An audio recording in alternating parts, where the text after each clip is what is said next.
Bonjour, bienvenue à vos 10 minutes juridiques avec le cabinet d'avocats Lando Associés par VK. Dans quelques minutes, on va parler de RIP, référendum d'initiative partagée, et de la décision retraite ou des décisions retraite du Conseil constitutionnel. Mais tout de suite, les brefs de la semaine. Commençons par une décision intéressante du Conseil d'État qui nous dit que faire lorsque l'on ne peut pas organiser une contre-visite quand il y a des agents qui ont produit un avis médical, alors que en fait, c'est à l'évidence pour une grande partie des agents un mouvement concerté, de mouvement social, une grève déguisée. Relèvement au journal officiel de 2,19% du minimum de traitement dans la fonction publique, pour correspondre à l'évolution simultanée du SMIC. Et décision du TA de Melun intéressante sur le préjudice d'anxiété pour un agent, cadre infirmier en l'espèce, exposé à un agent pathogène. En matière de contrat, on a une nouvelle modalité de transmission de la copie de sauvegarde, donc modification de l'annexe 6 du CCP, et une décision du TA de Paris est intéressante sur le fait que je peux bien attaquer un refus d'autorisation d'occupation domaniale donné par une ville, et ce par un recours pour excès de pouvoir classique, alors même que ce refus d'occupation domaniale n'a de sens que dans le cadre d'une procédure de passation, en l'occurrence d'un appel à manifestation d'intérêt en matière de transport, de mobilité, fait par l'autorité d'organisatrice de mobilité. Donc, pas d'obligation d'en passer par un recours de type Tarn-et-Garonne ou autre. On peut bien attaquer séparément le refus d'occupation domaniale. Et puis, regardez bien, mettez en pause les liens que vous voyez ici, vous conduisent à des guides très bien faits de la direction des achats de l'État sur les achats socialement responsables. Et deux nouvelles publications viennent d'être faites. Je ne saurais trop vous recommander d'aller les voir, c'est intéressant et évidemment gratuit. Un gros volet pénal à aborder ensemble aussi. 1. Quand on a une perquisition à faire, dans un certain nombre de cas, il y a besoin d'ajustement, d'adaptation. C'est le cas pour, les cabinets d'avocats, c'était le cas, décision du Conseil constitutionnel il y a quelques années, pour les perquisitions dans les juridictions. Bah oui, mais pas quand on va perquisitionner un ministère, nous dit le Conseil constitutionnel. Application intéressante par le Conseil d'État du droit à l'oubli quand on n'a pas une notoriété personnelle particulière sur les informations mises en ligne, en l'occurrence par la presse quotidienne régionale. Et ce qui est intéressant, c'est que là, on a une application lorsque ce qui est diffusé, c'est le jugement de première instance et qu'en fait, la peine a été adoucie à hauteur d'appel et sur le fait qu'on n'a pas à prendre en compte la question des interdictions d'exercer une fonction de dirigeant d'entreprise puisqu'il y a une procédure spécifique sur ce point. Confirmation aussi par le TA de Versailles de la jurisprudence du Conseil d'État sur le fait que l'action sociale ne peut être calibrée par le pénal. Ce qui est intéressant dans cette application, c'est l'étendue du contrôle opéré par le juge sur les décisions des communes ou des CCAS lorsque celles-ci décident de cesser d'aider certaines familles lorsqu'un des enfants de cette famille a commis des actes répréhensibles au plan pénal. Pénal toujours, validation par le Conseil d'État de la circulaire sur le traitement judiciaire des infractions commises dans le cadre des mouvements sociaux sur la réforme des retraites. Et puis, pénal toujours, la cassation en plénière a dit que l'action indemnitaire n'était pas éteinte, même quand il y avait une relaxe au pénal, en l'occurrence pour une question d'homicide blessé involontaire avec la mort d'un sapeur-pompier en l'espèce. Et puis, diffusion gratuite en ligne des actes du 21e colloque de l'Observatoire de la SMACL, et le sujet est important puisque c'est les collectivités territoriales face au conflit d'intérêts. En matière de pouvoir de police, suspension très commentée, ça a fait beaucoup de buzz pendant toute la semaine, par le TA d'Orléans, de l'arrêté préfectoral qui interdisait une manifestation en parallèle à l'avenue du président de la République dans la ville de Vendôme. Et puis, autre décision, mais cette fois-ci plus loin, au tribunal judiciaire de Mamoudzou, qui a estimé qu'il y avait une voie de fait lorsqu'on détruisait un bidonville, donc avec une occupation irrégulière du domaine d'autrui, lors d'une opération de destruction de bidonville et de reconduite d'immigrants vers les Comores. S'il s'agit de dire que c'était parce qu'il n'y avait pas de garde-meubles pour les meubles des personnes, on est dans une jurisprudence assez classique. Sur les autres éléments de cette ordonnance du TJ, il y a à tout le moins un débat juridique. Le Conseil d'État a validé les engagements d'Orange en matière de déploiement de la fibre dans les zones moyennement denses. Sur le terrain, c'est rassurant pour les communes concernées sur le fait qu'il y aura bien le développement de cette fibre. Et en droit, c'est intéressant parce que cela confirme que ces engagements d'Orange sont bien juridiquement de nature à lier cette entreprise. En matière d'urbanisme, le Conseil d'État a fait évoluer sa jurisprudence pour augmenter l'importance des dispositions du SCOT sur les demandes de permis en zone littorale en l'espèce. Et une autre décision de la CA de Paris est intéressante sur les questions d'astreinte en cas de construction édifiée sans les autorisations d'urbanisme requises. En matière de formation des élus, on a un nouveau régime, très bien, avec ses complexités, très bien. Parmi ce régime, il y a le fait qu'on va pouvoir comparer les différentes offres des organismes agréés en ligne. Mais pour pouvoir les comparer, il faut passer par une nomenclature. Cette nomenclature, assez étroite, assez rigide, a été publiée au journal officiel. Voici les références.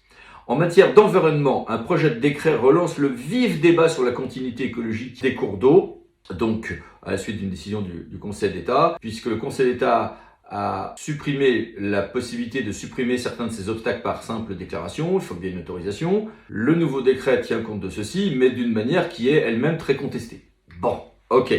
Et puis a été acté par la loi l'unification des REP, responsabilité élargie des producteurs, en matière d'emballage ménager et papier. Après de lourdes et complexes discussions, notamment avec les associations d'élus, et ça reste un sujet tendu. Le SPANC peut faire feu de tout bois puisqu'il peut pouvoir utiliser pendant quelques années dérogatoires un système de filtre à broyat de bois. Et puis les États de l'Union européenne se sont mis d'accord sur la répartition de leurs efforts en matière de réduction des émissions de gaz à effet de serre. Le règlement a été publié au journal officiel de l'Union européenne. Et puis les mini-brèves, que voici.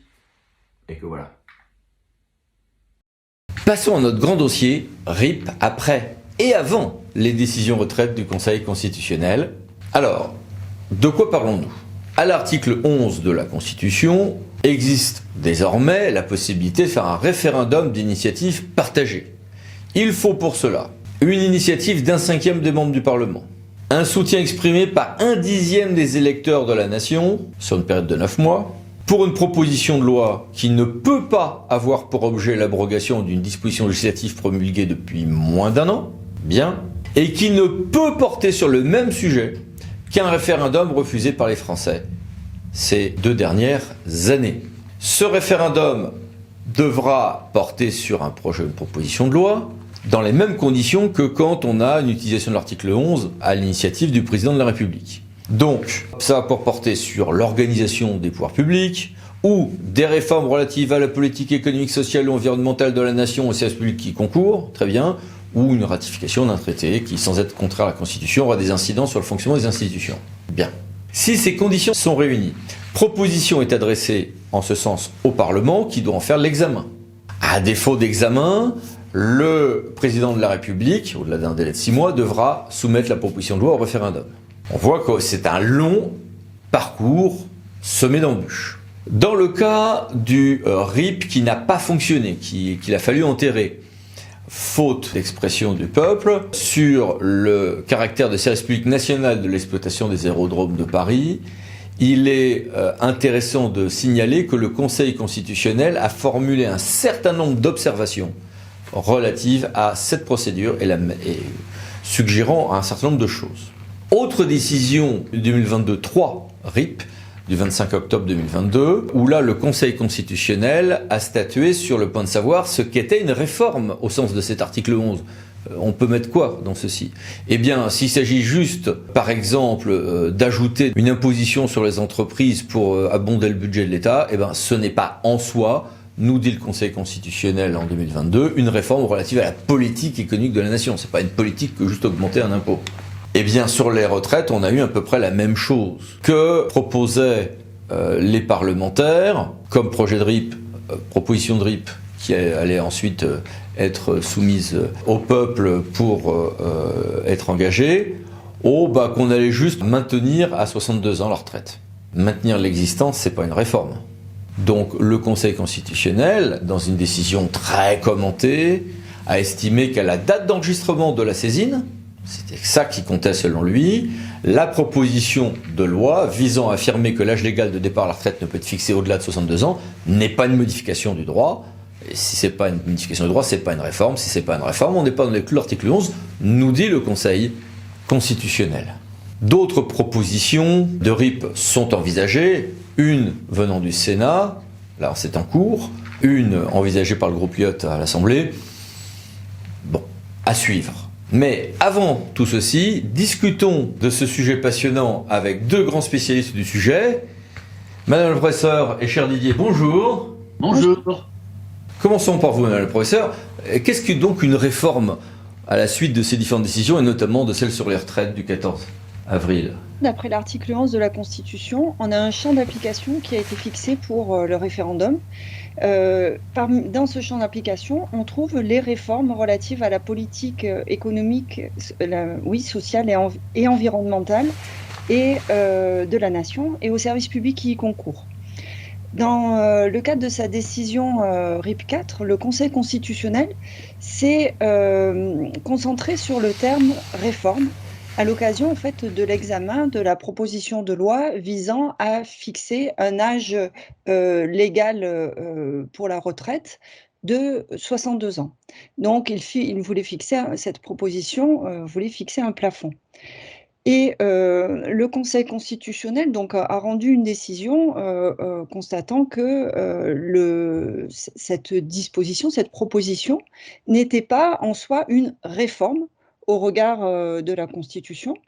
Donc, ce qui signifie que pour le Conseil constitutionnel, pour que l'on ait une réforme, il faut qu'il y ait un véritable changement du droit existant. Et le Conseil constitutionnel constate qu'il n'y a pas de changement du droit existant parce qu'au moment où il a enregistré la saisine, eh bien, l'âge légal de la retraite était déjà à 62 ans. Et par ailleurs, il signifie également que pour qu'on parle de réforme, il faut que la modification ait une certaine ampleur, ce qui n'est pas le cas pour la proposition qui avait été faite. Mais n'est-ce pas, cher Didier, une interprétation à tout le moins frileuse de la part du Conseil constitutionnel? En général, je ne suis pas favorable à des interprétations extensives. Par exemple, j'ai approuvé la décision également du 14 avril concernant la loi sur les retraites. Mais là, je pense que le Conseil aurait pu se projeter un petit peu plus loin et dire qu'en réalité, on cherchait à modifier un futur état du droit et ne pas s'en tenir à l'état du droit existant. D'autant que si j'ai bien lu ce qu'a dit le Conseil, il a d'abord statué sur la loi retraite et ensuite sur le RIP. Et donc en statuant sur la loi retraite et en la validant, il avait implicitement anticipé sur la promulgation. Donc je pense que là, on aurait pu aller un peu plus loin. Ceci étant, ce qui est vrai, c'est que quand on dit à cette époque-là, la retraite c'est à 62 ans au maximum, on ne change rien à la situation existante. Ça, c'est tout à fait exact. Et qu'en prédire pour l'avenir de la proposition de RIP sénatoriale? Et plus largement, est-ce qu'un RIP est encore ou pas une solution pour s'opposer à une future loi? Honnêtement, moi je souhaite que le RIP, sous une forme ou sous une autre, se développe. Tel qu'il a été rédigé en 2008 et avec la loi organique ensuite, il ne peut pas fonctionner. Il faut voir les choses comme elles sont. Tout a été fait pour que ça ne fonctionne pas, le nombre des signatures, les délais, la possibilité de reprendre l'initiative pour le Parlement. Donc c'est un des chantiers constitutionnels que nous avons devant nous. Je n'ai pas la solution idéale. On me dit qu'il y a une proposition de loi constitutionnelle du groupe Lyotte qui est intéressante, mais je ne l'ai pas encore regardée. Mais je crois que si on veut que ça fonctionne un jour, si on veut que parallèlement à la procédure parlementaire, il y ait une procédure de référendum d'initiative populaire, minoritaire, appelez-la comme vous voulez, ça n'a aucune espèce d'importance, il faut changer la deuxième partie de l'article 11 de la Constitution. Oui, donc ce RIP n'a pas un grand avenir. Oui, alors notamment la proposition sénatoriale qui a été faite, effectivement, elle est vouée, me semble-t-il, fortement à l'échec, puisque si on applique la dernière décision du Conseil constitutionnel, si on la transpose, nécessairement, le projet va être déclaré irrecevable, en fait, et la proposition sera rejetée parce que, là encore, à la date d'enregistrement de la requête, eh bien, l'âge légal n'avait pas changé. Et ce que propose cette nouvelle proposition, c'est toujours la même chose, c'est d'interdire que l'on fixe l'âge de la retraite au-delà de 62 ans. Et même s'il y a des dispositions en matière financière qui sont ajoutées, ça ne change rien. D'autant que le Conseil constitutionnel a décidé dès la décision RIP 2 et le législateur organique également, en tout cas ça avait été discuté, qu'à partir du moment où une disposition d'une proposition de RIP est inconstitutionnelle, eh bien cela emporte la totalité de la proposition de RIP. Donc en fait, une disposition non conforme fait que la totalité de la proposition sera non conforme. Et effectivement, pour l'avenir, je pense que cette jurisprudence, elle se montre de plus en plus restrictive, hein, très contraignante. Et ces contraintes, elles s'ajoutent à des contraintes déjà existantes sur le champ d'application et, comme l'a dit Didier, sur le nombre de signatures, sur le fait que l'initiative ne soit pas populaire mais parlementaire en fait. Donc tout un ensemble de contraintes, de procédures qui font que finalement le champ du RIP est très limité, les possibilités de RIP sont très limitées en l'état actuel des choses. Alors, il faut donc abandonner l'idée de l'utiliser ou alors tout repenser? Si on veut donner une véritable chance à une telle procédure, il faut la repenser complètement. Alors imaginons qu'on fasse évoluer ce régime justement, de quel autre modèle peut-on s'inspirer, madame le professeur? Alors en l'état, c'est vrai que notre procédure de RIP, elle est extrêmement originale.